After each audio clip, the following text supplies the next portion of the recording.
me again. And I can explain the electronic devices here. This is the robotic Android. Yes. Oh, yeah.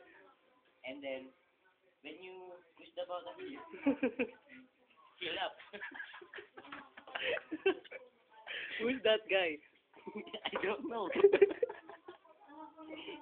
So, we're here again to explain what is the purpose of this standard. Yes. This is the standard, the electronic devices. When you on it, the warm of the cold put here in the surface area.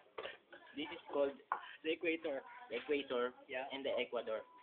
This is the cross. This is the black hole. Yeah. And here.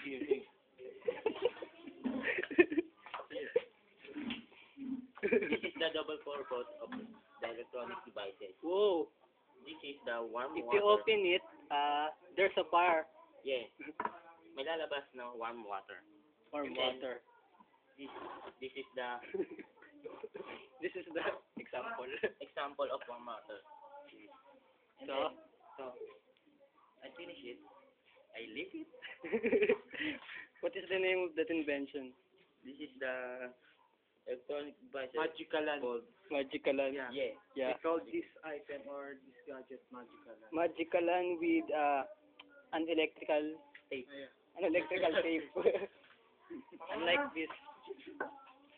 Okay, bye-bye. Bye.